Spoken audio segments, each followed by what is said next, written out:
Bienvenue dans Non-Stop Info, voici les titres de l'actualité. Au Bénin, l'ancien président Nicéphore Soglo s'exprime sur l'actualité sociopolitique, actualité marquée par la crise post-électorale. Il soutient l'opposition qui milite pour la dissolution du Parlement. Au Sénégal, l'administration publique coûte cher à l'État. Les dépenses publiques du pays augmentent. Une administration que le président Macky Sall veut moderniser. Et puis l'artiste ghanéen Kwame Akoto Bamfo commémore la traite négrière transatlantique à travers la sculpture. Il espère ainsi entamer un dialogue sur l'esclavage.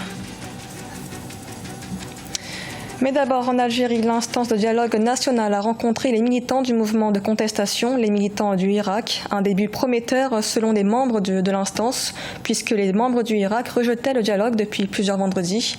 Les intervenants ont estimé lors de la rencontre que le présidentiel devait avoir lieu rapidement, mais sans l'intervention du gouvernement de Noureddine Bedoui. Au Bénin, dans un contexte de crise post-électorale, l'ancien président Nicéphore Soglo a évoqué l'actualité sociopolitique du pays ce mardi. Il a notamment réitéré ce mardi le souhait de l'opposition de dissoudre le nouveau Parlement issu des législatives d'avril dernier. Reportage Lefty Onouf. Au Bénin, la crise politique qui secoue le pays depuis les dernières élections législatives est loin d'être résolue. Le mouvement de la résistance nationale qui réunit les forces politiques de l'opposition milite toujours pour une dissolution du nouveau Parlement issu des dernières législatives du 28 avril 2019, élections desquelles les partis de l'opposition ont été exclus. L'ancien président Nicéphore Soglo, membre de la résistance nationale, a réitéré ce mardi à Cotonou les revendications de l'opposition. En définitive, notre peuple a besoin de toute urgence d'élections véritablement démocratiques. Il ne faut pas tenter le diable et ouvrir un boulevard à la guerre civile, mais dissoudre au plus vite l'Assemblée de talons. Les derniers développements de l'actualité menacent le processus de paix selon Nicéphore Soglo.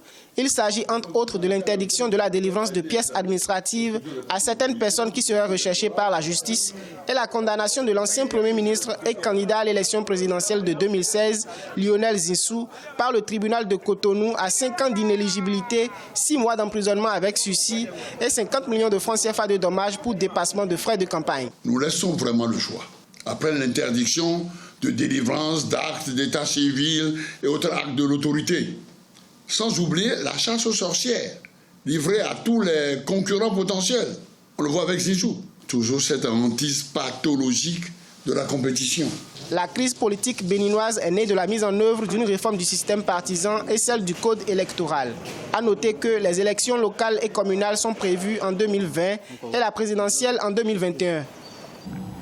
Les dépenses publiques enregistrent une hausse au Sénégal. L'administration publique en serait en partie responsable.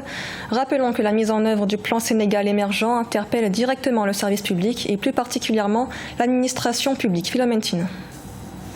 Plus de 307 milliards de francs CFA, soit 522,9 millions de dollars américains, ont été dépensés en achat de véhicules pour le compte de l'administration publique sénégalaise en l'espace de 7 ans. En plus de ces dépenses, les factures téléphoniques annuelles vont de l'ordre de 16 voire 17 milliards de francs CFA, ce que le président Macky Sall qualifie de gabegie sous sa gouvernance lors du lancement du programme d'appui à la modernisation de l'administration. Le but de l'administration n'est pas de s'occuper d'elle-même et mettre autant de ressources pour son fonctionnement. Je voudrais réitérer ma forte volonté de bâtir une véritable administration. Une telle volonté guide ma décision de faire procéder désormais à la formation des nouvelles recrues de l'administration avant leur recrutement définitif. Il s'agira de leur inculquer la culture de l'État, de l'éthique et de la déontologie. Le président Macky Sall a entre autres réaffirmé sa volonté de rationaliser les dépenses de l'État. À noter que la mise en œuvre du plan Sénégal émergent interpelle directement les services publics. Le Sénégal traîne une administration à la fois efficace,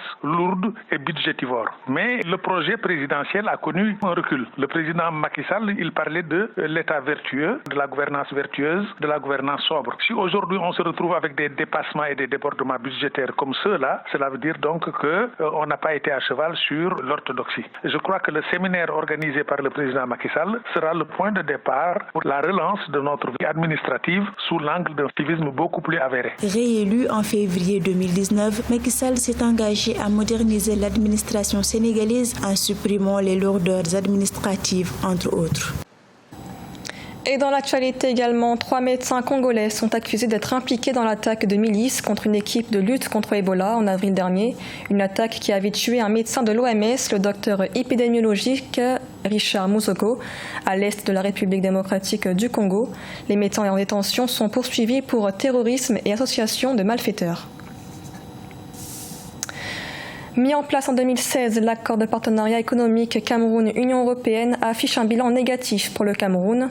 Le pays enregistre en effet des pertes évaluées à plus de 10 milliards de francs CFA, des pertes qui pourraient augmenter si la balance n'est pas rééquilibrée.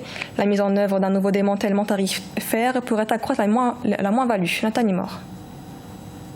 4 ans après son entrée en vigueur, l'accord de partenariat économique affiche un bilan négatif pour le Cameroun. Au 6 août 2019, le Cameroun a enregistré une moins-value budgétaire d'un montant de 10,6 milliards de francs CFA. Une situation qui, selon des observateurs, pourrait s'aggraver avec le récent démantèlement tarifaire des produits en provenance d'Europe.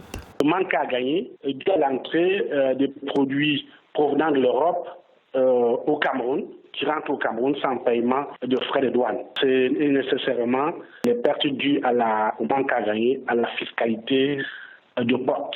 Des experts pensent que les termes actuels de cet accord pourraient être désavantageux pour le Cameroun. Les autorités camerounaises estiment à 830 milliards de francs CFA les pertes en recettes douanières en 2023 et 1907 milliards de francs CFA en 2030. Il s'agit ici de compenser les pertes enregistrées dans la fiscalité de porte par, n'est-ce pas, des gains enregistrés au niveau de la fiscalité interne. À savoir qu'il y a des gains de TVA, par exemple, sur ces produits qui sont rentrés en franchise de douane. Alors, deuxième chose, pour équilibrer ou pour amortir ce choc, c'est de pouvoir booster les exportations du Cameroun vers l'Europe. L'accord de partenariat économique est entré dans sa 4e phase le 4 août 2019. De nouvelles exonérations de prix entre le Cameroun et l'Union européenne vont s'appliquer sur les carburants, le ciment et les véhicules notamment. L'artiste ghanéen Kwame Akoto Bamfo commémore la traite négrière transatlantique à travers la sculpture. L'artiste a sculpté 400 têtes qui représentent les hommes et les femmes victimes d'esclavage. Il espère ainsi entamer un dialogue sur l'esclavage. Clémentine. Dénommée la mère ghanéenne des têtes d'esclaves sculptées, l'artiste ghanéen Kwame Akoto Bamfo, à travers 400 sculptures représentant des hommes et des femmes victimes d'esclavage, entend entamer un dialogue sur l'esclavage. Représentées en océan de têtes en béton, ces têtes d'esclaves commémorent et retracent le traumatisme vécu durant 400 ans. Ce que j'espère, c'est capturer une expérience et laisser cet art déclencher un dialogue sur qui nous sommes en tant que peuple africain, qui nous étions avant et où nous allons en particulier, avec quelque chose comme la traite négrière transatlantique et la traite des esclaves sahariennes et le racisme ayant eu lieu à la suite de cette atrocité. En s'inspirant de ce qu'est le continent noir, Kwame Akoto Bamfo essaie de rétablir la condition sociale d'êtres humains des esclaves sur eux-mêmes qui leur ont été privés par d'autres. Par ailleurs, ces sculptures sont placées à Adafoa, qui était un marché d'esclaves important au XIXe siècle, lorsque la région était sous la domination britannique.